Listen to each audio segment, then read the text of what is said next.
Bonjour, aujourd'hui je vais vous parler des stages en restauration collective. Vous me posez souvent la question, qu'est-ce que l'on va faire en stage, que faut-il emporter, etc. Que faut-il retenir, que faut-il observer. Alors, ces stages en restauration collective que vous effectuez en première année sont très importants dans le cadre de votre formation et vous allez pouvoir observer, vous allez pouvoir mettre en application quelques notions que vous avez pu acquérir juste avant de partir en stage.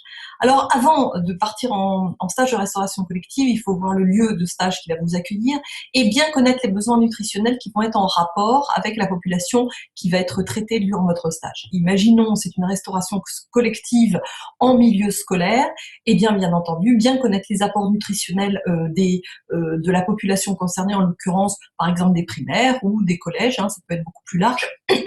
Si par exemple vous le faites dans une restauration collective qui va fournir des repas aux maisons de retraite, bien connaître les besoins nutritionnels de la personne âgée et bien entendu les recommandations nutritionnelles de GEMRCN ainsi que les deux outils qui s'y rapportent, bien les connaître, bien les avoir maniés une fois parce que vous allez les utiliser, ces outils, vous allez les utiliser en restauration collective et vous allez les utiliser bien entendu dans votre mémoire. En matière d'hygiène, vous avez le plan de maîtrise sanitaire, bien entendu, et le paquet hygiène qu'il faut bien connaître toute la réglementation qui s'y rapporte, bien connaître la méthode HACCP, son utilisation, son application, bien connaître les 5 M, la méthode des 5 M, et puis d'autres choses qui sont très importantes aussi, avoir des bonnes notions des infections alimentaires collectives et tout ce qui s'y rattache, toute la microbiologie qui est en rapport avec ces TIAC. Et alors, comment ça va se passer? Alors en fait, la première fois que vous arrivez en restauration collective, souvent vous êtes un petit peu perdu parce que c'est un milieu un peu particulier, on débarque dans une grande cuisine souvent, et puis il faut vous laisser quelques jours, quand en règle générale vous avez une petite période d'adaptation au début, et puis après vous allez pouvoir découper un petit peu votre travail d'observation, puisque vous avez, dans le cadre de votre mémoire, à réfléchir sur ce qui a été les pratiques de la cuisine dans laquelle vous avez été accueillis. Et vous avez, je dirais schématiquement, 3 grands domaines que vous allez étudier. Le domaine de l'hygiène, en l'occurrence tout ce qui concernera l'hygiène de cette cuisine collective et toute la réglementation afférente bien entendu. Le domaine nutritionnel, et puis le domaine de l'économie-gestion, la gestion, la comptabilité de cette cuisine. Je rajouterai un 4e domaine qui est fonction du lieu de stage et que vous allez étudier en fonction, bien entendu, du lieu qui vous accueille. Ce seront les consommateurs et en l'occurrence, parfois, vous avez la possibilité d'accompagner le plat, le repas jusqu'au consommateur et pouvoir faire une étude par rapport à la consommation et développer un petit peu toute l'approche du consommateur. Parfois pas, donc ça, c'est fonction de votre lieu de stage.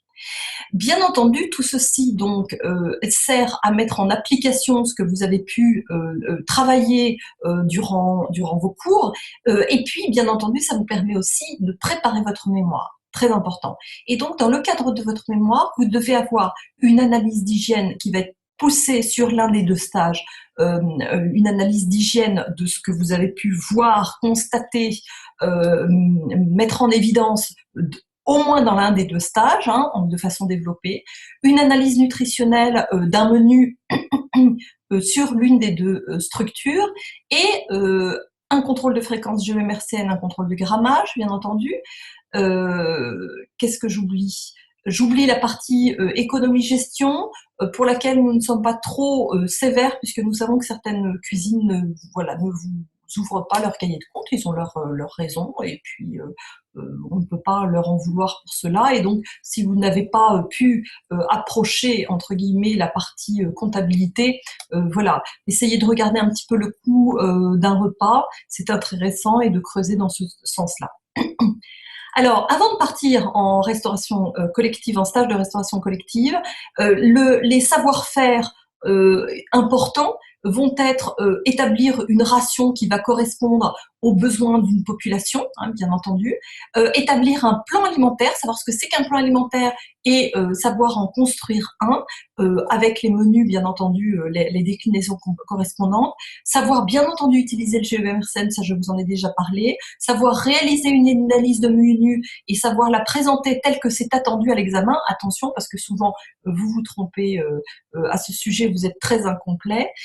Et puis, que va-t-il falloir récupérer, entre guillemets, dans le cadre de votre stage? Surtout, bien récupérer les plans des cuisines dans lesquelles vous allez effectuer vos stages, les deux plans correspondants. Si vous ne pouvez pas avoir les plans, vous pouvez tout à fait les réaliser vous-même, vous ne serez pas pénalisé pour autant.